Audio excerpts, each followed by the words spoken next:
Ahoy! Today we're taking a bit of a snapshot of the current meta in patch 8.2. That means we're primarily going to look at Conquest, though some of this is applicable for other modes, and we're going to see what is happening in the different roles. This should serve as a little bit of an overview if you're, for example, looking to play Conquest and you haven't played in a while, or maybe you're off-rolling and you're not sure what you typically do in that role, so that you just have a basic idea of which guards are good, which items are primarily used, and what you generally are supposed to do in a match. This should also be something interesting to look back at in the future and see how things have changed since then. If you like this idea and you want to see this format more often in the future, feel free to leave a thumbs up and maybe a comment so that I know. Let's begin with some quick general information and then look into the specific roles. The stats, the jungle path at the start of the game, haven't really changed since I talked about them. In duo or on the duo side, you will see the mage and the carry doing the red buff, then the carry moving over to purple, and the support and the carry clearing purple with the support pulling it before the carry comes there. But you'll see more often is the support clearing the small minions of the purple camp, since due to the XP change it's not as important to keep these up anymore. On the solo side, the current preferred start most of the time is starting at speed, then clearing both harpy camps and then clearing blue. This is unfortunate for the junglers, but so far has established itself the most. However, in the SMITE Challenger circuit, so the highest level of play below the SPL, we saw quite a few starts where the solo laner would solo blue buff and go straight to lane and get some more XP that way. And the jungler would do the speed buff and then go to the left back harpies and then straight to the mid harpies, or even go for a first blood attempt with blink in the middle lane. I suspect they will see this strategy more and more frequently. The scorpions were changed in this patch, which means both on duo and solo side you have to fully clear the scorpion to get the HP 5 effect in that area afterwards and not hold it in the down state. Additionally, the big scorpion scales a bit differently now. In terms of team comps, we primarily see relatively traditional comps with 2 frontliners and then 3 damage dealers, usually one of them being an assassin, one a mage, and one a carry. The most frequent straying from the norm that we currently see are double hunters. This is especially the case if Apollo is available, sometimes Danzabur as well, because they can be flexed into jungle, they can be flexed into solo, or they can be flexed into middle, and that does happen a fair bit. Most other roles are relatively set in stone for the most part, exceptions exist. The starter upgrades generally seem to make many games a race to level 20, and many games close out relatively quickly once people get the upgraded starters, because they have such a strong impact on some characters that often this can be enough to decide 1 or 2 fights and then close out the game. And with that, let's look into the roles, starting with middle lane. The most popular starter here is Conduit Gem. It comes with great early clear as well as MP5, and it comes with great upgrades, so the vast majority, and I really mean the vast majority of mages, prefer this item. Likewise, the most preferred upgrade, even after the nerf, remains Archmage's Gem. I think there's a little bit of a bias here because I don't think it's always the best one. I've made a whole video talking about that, but because it has a very good base version and it works well as the upgrade on many mages, it just remains very popular. Some of the healing mages use Sense of Time, and Vampiric Shroud is basically reserved for very niche characters. The builds are very focused on burst, a lot of Spear of Desolation in there, a lot of Soul Gem, and one item that obviously stands out a lot is Rod of Tahuti, which has just been wildly popular. Now when it comes to the guards, there's one thing I'd like to clarify here. The guards that I'm going to talk about are not necessarily the best guards in the role, but the most highly valued ones, the ones that get the most picks, the most bans, and are generally most contested in the higher levels of ranked, so Platinum and above. As such, and this applies for all roles, this won't be some in-depth discussion of niche picks with high win rates, but rather just what is generally perceived as strong. In middle lane, the first guards that come to mind here are Scylla, Persephone, Janus, and Nuwa. They all work very well with the current items, they are highly valued overall, Janus also received some buffs, and they are what is most contested most of the time. Close behind that, we also have Chang'e and Aphrodite. Why that is, I recently discussed in a video about healers in the current meta, and the Morrigan also deserves a mention here. That brings us to the carries. Hunters actually have quite a selection of usable starters at the moment. Death Toll is fairly popular because of the pretty good sustain as well as the mana especially that it provides, and the nice upgrades. Leather Cowl remains a very valued item, especially if you have teammates who rely on attack speed as well. And Eye of the Jungle actually has gained a decent amount of popularity since the stats are pretty good for hunters as well. When it comes to Death Toll, we actually see both upgrades being used. With Leather Cowl, we typically see the Hunter's Cowl being preferred, and Eye of the Jungle is being turned into Protector of the Jungle. I'll discuss these items in more detail very soon when I do my Hunter starter breakdown, so if you want to get notified of that, feel free to click the sub button and maybe the bell.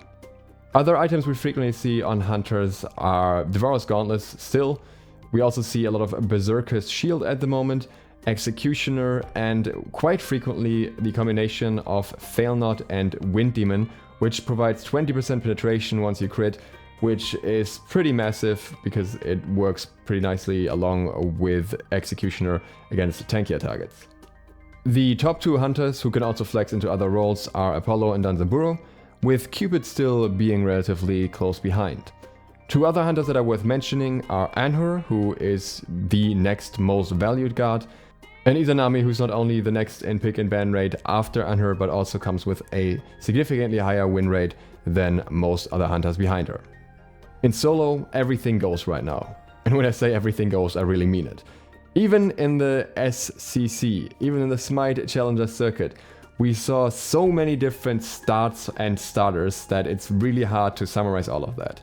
You can build Warding Sigil, you can build Bluestone Pendant if you're playing an aggressive soul laner, you can build Vamp Shroud on some magical solos, you can skip your starter entirely and build into Tainted Steel later on, or build into Bumba's Hammer even later.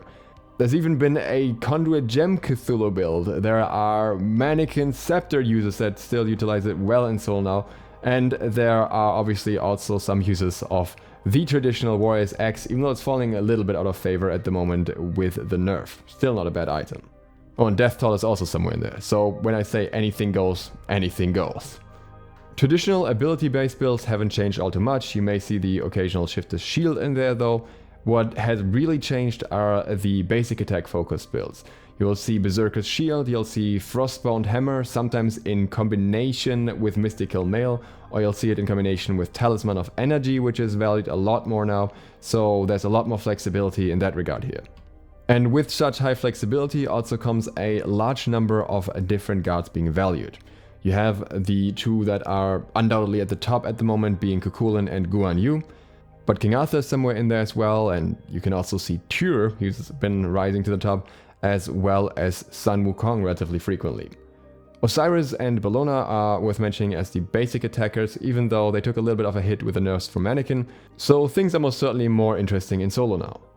In jungle we see two starters, Bumba's Dagger if you want to build into Bumba's Hammer, or Eye of the Jungle if you're playing a basic attack focused character, then going into Protector of the Jungle. Just stay away from Mannequin, it's not worth it. Traditional burst assassin builds didn't change all that much, you're still looking for a lot of pen. Jotun's Wrath has a bit of a return since its buff, but we also see a decent implementation of bruiser items, especially Shifted Shield since its buff gets implemented quite often, and items like Erendite remain popular. It can be worth going a little bit more bruiser towards late stages of the game, since then you can use Bumba's Hammer a little bit more easily. Basic attack focus builds that start with Eye of the Jungle often go into Ninja Tabe, Berserker's Shield and Stonecutting Sword for a very early, very high attack speed spike with protection reduction.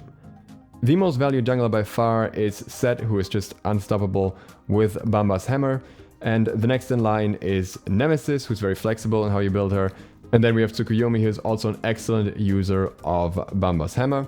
Whereas Ao Kuang, who's also very valued, works well with Eye of the Jungle, and Fenrir is once again a great Bumba's Hammer user. Along Shen falls under Eye of the Jungle, so you can see really both starters are being used a lot and effectively here. And that brings us to the supports, and here one starter stands out as the one that rules above all others, and that is Sentinel's Gift going into Sentinel's Embrace. The upgrade here is simply too strong, and the first tier is very rewarding as well. So that's what the vast majority of supports is going for, and you will maybe see the occasional war flag, but in most serious matches where winning is the goal, people will opt towards Sentinel's Gift. It is honestly a little bit boring, and I think the support starters really need some work.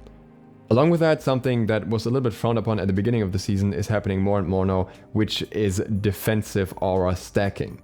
We see Gauntlet of Thebes making a bit of a return. Initially, a lot of people just excluded that because you could get Sinnoh's Embrace, but then they realized, well, we can actually get both, and then we can add a Sovereignty and a Hardwood, and there's just a stupid amount of protections. And obviously, other paths are possible. Pridwin is actually used a fair bit as well, and you have cards that work good work with Lotus Crown or Son of Mining, but generally speaking, it's all very safety focused, very team protecting focused right now, with very little focus on aggressive builds. We have some aggressive picks though. Sobek and Ymir are very valued at the moment. Geb, Cerberus and Capri also find a decent amount of use. Yemoja is also still in the higher rankings here, but it's worth pointing out that she's falling off a little bit. I think people are just realizing that while you may occasionally run into a very good Yemoja, the chance of running into a bad Yemoja that doesn't have much impact on the game is actually much higher, so she's not banned quite as much anymore. Artio is also seeing a bit of a rise at the moment, so we might see her more. Again, if you enjoyed this format, feel free to leave a like and a comment, and if you're new to the channel, feel free to hit the sub button and maybe the bell so you get notified of future meta snapshots and other Smite related videos. With that, thank you guys very much for watching, and I hope to see you for the next one soon. SLOTH out.